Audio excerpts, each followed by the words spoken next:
Hi folks, welcome to the Prepared Homestead. This is Travis. Thank you all for stopping by to watch. Today's video is, well, a twofer for you. That's right. We're going to talk about two separate but equally important subjects that, kind of interconnect. And so you're getting two for the price of one today.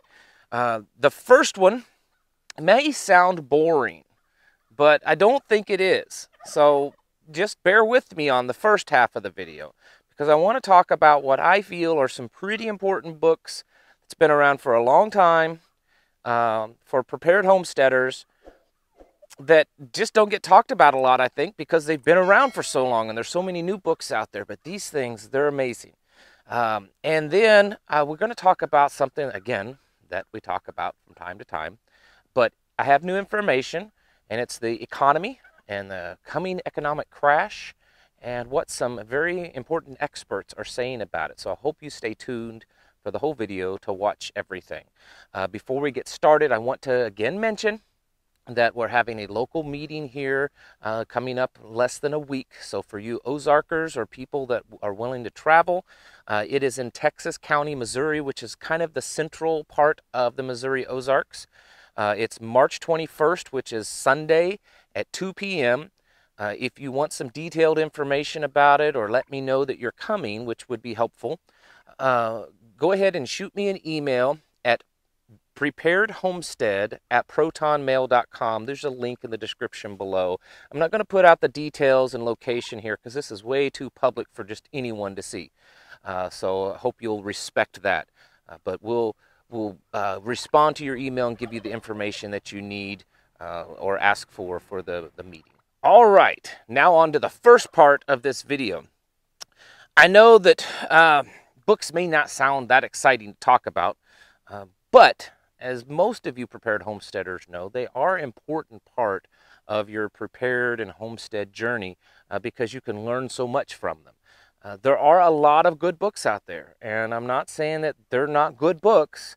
I'm just saying that in my opinion, these three that I'm mentioning are probably among the best. And if I had to only choose three to live out this lifestyle, it would be these three books. So I want to just introduce you to them because I'm betting that some of you, maybe a lot of you, have never heard of them.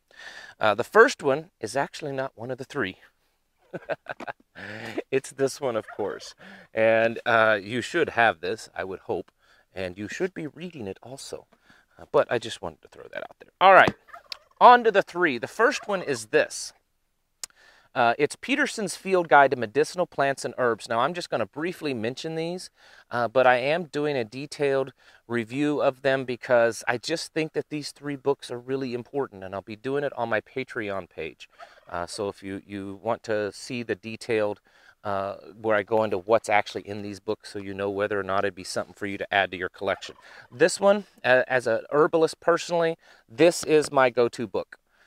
It doesn't necessarily have like how to treat things or, how to make concoctions or stuff like that. But this tells you how to identify. And the vast majority of the plants that you will find, at least in the eastern and central North America, and they do make one for like the western side, are in this book. And it's very easy to, color-coded, nice pictures. There's been a lot of research. It does usually tell you what the plant is typically used for, and traditional uses and any scientific studies that's been done on it. But this is the book that I carry with me, and I like the size of it. It fits in the back of my pocket usually, and if I'm wearing cargo, BDUs, it'll fit in the side pockets. But this is the book that I carry with me all the time if I'm out because I can identify plants very easily. And, as learning herbal medicine, you really need to learn to identify the plants. I mean, it's a good thing to be able to go to a store and buy some herbs and know how to mix them up for something.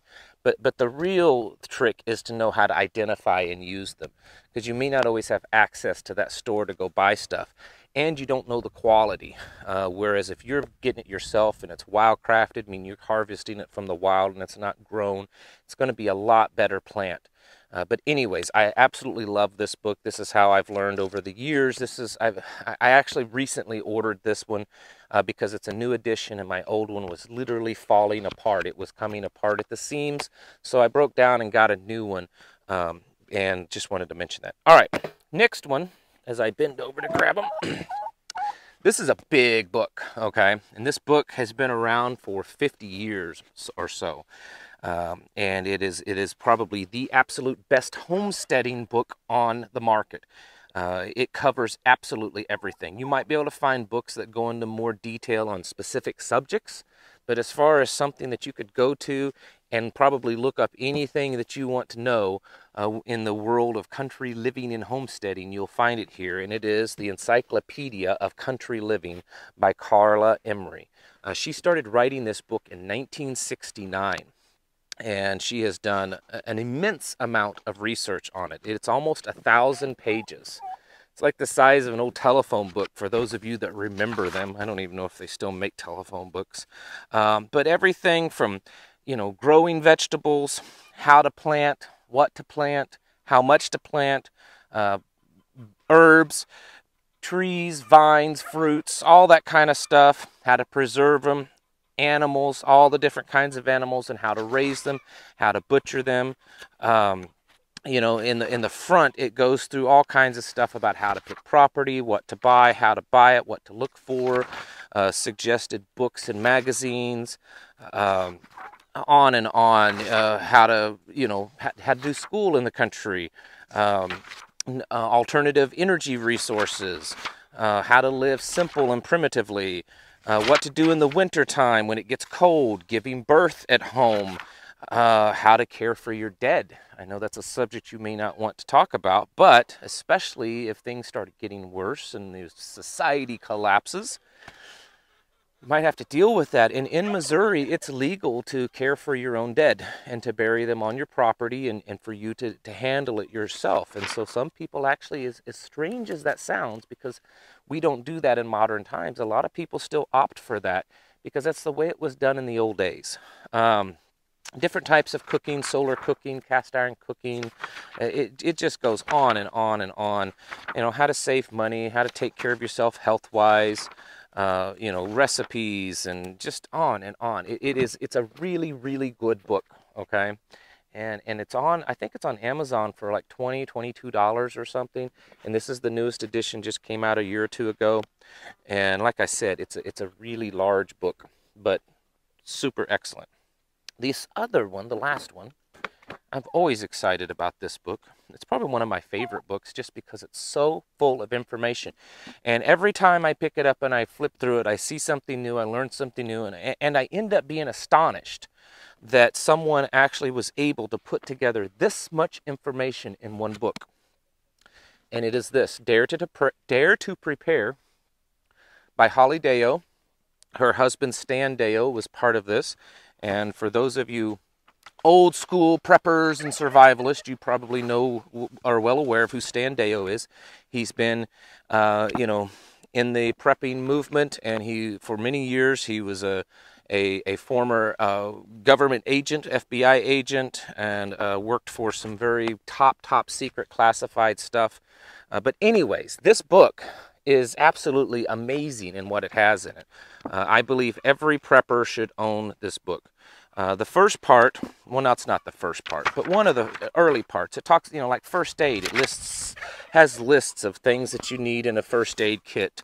But what I find the coolest is the food part. It has some amazing information, you know, like 72-hour food, you know, how to plan for 72-hour food. And then it goes into like first aid items, and then emergency water treatment. We'll get to it, and it lists different types of products that you can use, and it tells you, you know, which one's better than the other and how they work, you know, how to build reverse osmosis systems.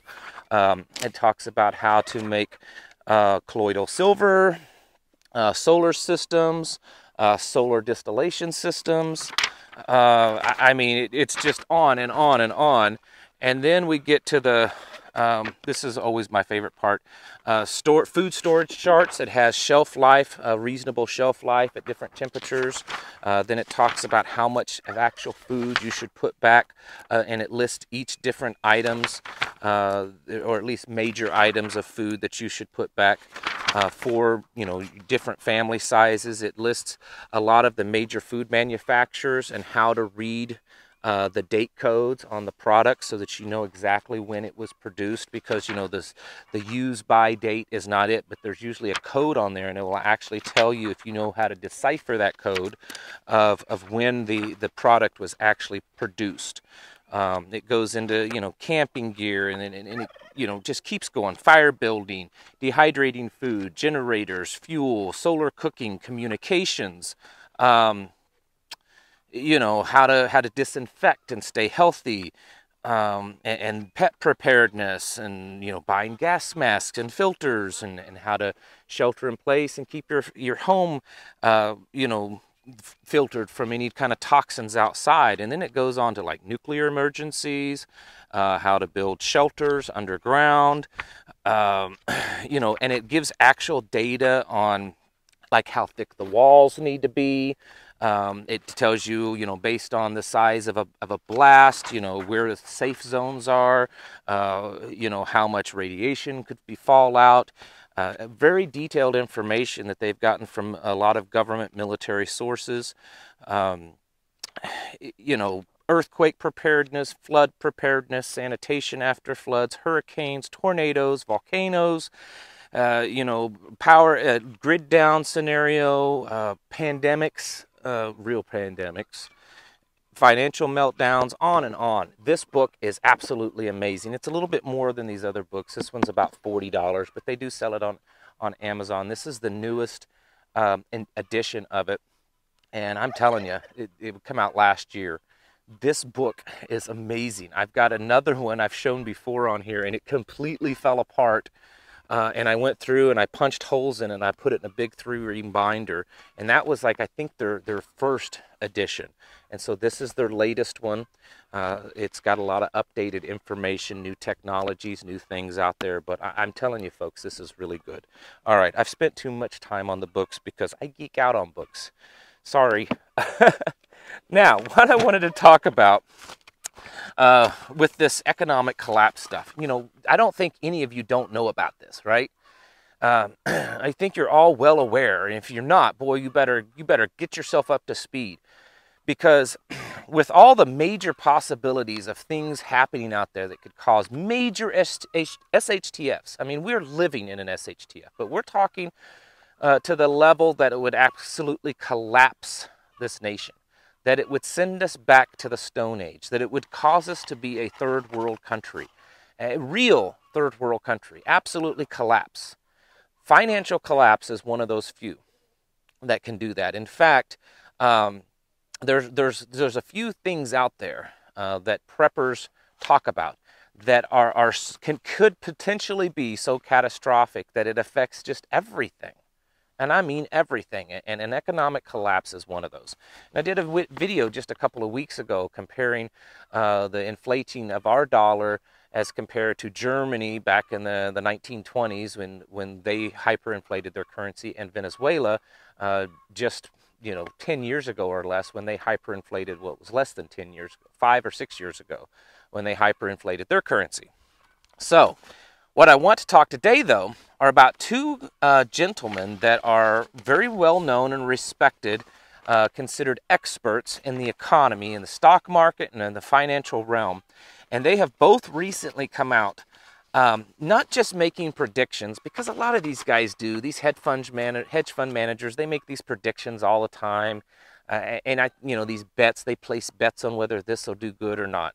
This is different from these guys. These guys are coming out trying to warn people. In fact, one of them has gone to the point that he says that he's just done trying to warn people, that he has been yelling and screaming as loud as he can, trying to wake people up, and no one's listening to him. And he says his conscience now is cleared. He's washed his hands of it and let the chips fall where they fall. The first one I want to mention is this guy named Harry Dent. Harry Dent his most recent book is called 0 Hour. This guy has quite the pedigree when it comes to being an economist. He's a graduate of Harvard Business School. He correctly predicted the Japan's 1989 bubble burst, the recession, the dot-com crash in the early 2000s, and the populist swell that made Donald Trump president. This guy, he knows his stuff. And he is saying that right now we are in the riskiest market since 1929. And he says there is a huge collapse coming, and his quote, indirectly quoting him, he said, "This thing will be hell." This was in an interview with a website called Think Advisor. He said, "We could be seeing the biggest crash ever," and argues that it will hit most likely by the end of June, if not sooner, and on the latest end, probably by the end of the year. And it will be the initiation of the next big economic turndown. He says fake earnings, fake GDP, fake interest rates, and super high valuations make for an increasingly untenable situation, he warns. The expanding market bubble has been building since 2008, but the Federal Reserve keeps averting the next huge crisis by continuously printing money. And if you go on and read the article and some of the other articles, that's not a lot of them, because a lot of the news, they're not covering this stuff, but there's a few articles covering this. And he's saying that he predicts that it could possibly be the largest financial collapse this planet's ever seen, based on the fact that the American economy is so huge, and that the U.S. dollar is the global standard, and all of that, that if we fall, it's going to have absolutely devastating destruction. And he predicts that it's going to happen, by mid this year to the end of next year. And again, the guy has a good history of predicting things right. The next one, similar, guy named by the name of Dr. Michael Burry. You may not know who he is, but there was a movie back in the mid-2000s, I believe, called The Big Short. Christian Bale, I think, played this guy. I have not watched the movie. I'm not a big movie kind of person anyways. But anyways, so they even made a movie on this guy. And so how his claim to fame is that in 2007, this Dr. Michael Burry predicted and was trying to warn everyone that there was about to be a housing market crash, that the housing market bubble was about ready to burst. And sure enough, in 2008, it did. He actually invested against it. He ended up making, I guess, something like $800 million, and everyone else was calling him crazy because his investments were the opposite of what everyone else was doing at the time, because the housing market was just exploding. But in mid-February, he started putting out information warning people, saying, hey, wake up. You've got to wake up, that this economy is bad. This is really bad. Just because the stock market keeps going up, and Bitcoin keeps going up, Tesla keeps going up, they keep dumping, newly printed money into the economy and stimulus checks and all this kind of stuff, that's bad. And no one's listening, because for right now, a lot of people are making money, especially the wealthy. They're making money because they keep dumping their money in the stock market, and it just keeps going up. And so they don't want to hear that.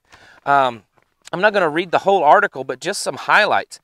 He says that right now the market is dancing on a knife's edge, and this comes from, and I should have written it down, and I don't think I did, but I'll put a little picture up here of what article, where this article was found. But anyways, he said the market is dancing on a knife's edge right now.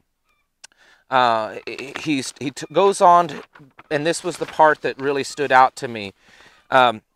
He points out, points to a post in World War I Germany, where they saw hyperinflation in 1923. And he says that going back and analyzing, and which is what I mentioned earlier and have in the past, the Weimar Germany, the German franc completely hyperinflated and the market crashed. And that's where you saw people like shovel loads of their currency into their fireplaces, because it was cheaper to burn the currency to keep warm than it was to take the currency and buy coal and burn that to keep warm. And they were using it to wallpaper their house, and kids were playing with huge stacks of it because it was completely worthless. And they just kept printing and printing and printing it, and it was worthless. He says, going back and analyzing that there was an 8-year buildup before the 1923 collapse.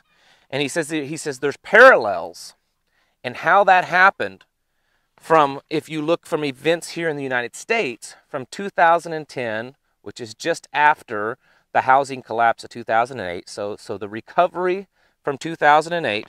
So from 2010 up to 2021, he says essentially that the United States is following in Germany's footsteps with its modern monetary theory-based policies. And he's talking about the trillions in economic stimulus, and the reopening of shuttered businesses will cause increase to the costs of labor and the cost of goods sold, which can only end in painful and unsustainable levels of inflation. This guy also, much like the person I mentioned earlier, this Dr. Michael Burry, says that it should happen by the end of this year, 2021, and into maybe the first of 2022. So both of these folks are predicting nearly the same thing within the same timeline. Now, that doesn't mean that, you know, they're both right. This Dr. Michael Burry did predict that Tesla was going to go up, and he says Tesla and Bitcoin and the whole GameStop and all that kind of stuff, it's destroying the economy. He says it's all inflated, it's all this big bubble, and it's making everything worse, and it's going to cause a bigger crash. But just because these guys are saying it doesn't mean that it's true. Doesn't mean that it's going to happen, right? No, it doesn't. But they know their game. They know their business. I mean, these guys are millionaires, probably billionaires. I'm sure they're billionaires. I know that they know more than I do about this kind of stuff. They probably know more than you, and I don't take offense to that, but they just probably do. So when you've got people like this, and there are others out there, that they're not, it doesn't appear that they're trying to really profit off of it. They're just sincerely trying to warn people, hey, get your head out of the sand. There is an absolute huge economic collapse. We're not talking like the dot-com bubble of the early 2000s, or the housing market crash, or even the Great Depression of 1929. We're talking something even worse. Hyperinflation of our dollar, an absolute complete collapse of our entire economic system, which could lead to global collapses. And the only way to probably stop that would be for another superpower, i.e. China, to step in with their currency, or some kind of, you know, globalist governance with their global governance currency, digital currency, to take over. Maybe that's the plan. Probably is. We don't know for certain, but what we do know is the likelihood of this happening is increasing rapidly, folks. And you've got to really do your job of preparing for this. And I'm not just talking about getting prepared with moving around your stocks and your investments. Sure, you should do that. But you need to get prepared, because if this happens, if you don't know what's going to happen, start doing some research on Venezuela, and you'll get a good idea of what's going to happen here in America, and it probably will be even much worse than that. I don't think most Americans can even wrap their head around how bad it's going to be when our dollar hyperinflates and our entire economic system just goes done. The Great Depression will be nothing. That will be a little preschool play compared to what's really going to happen, folks. So you need to start bucking up and getting ready. All right, thank you all for watching, and I'll catch you in the next video.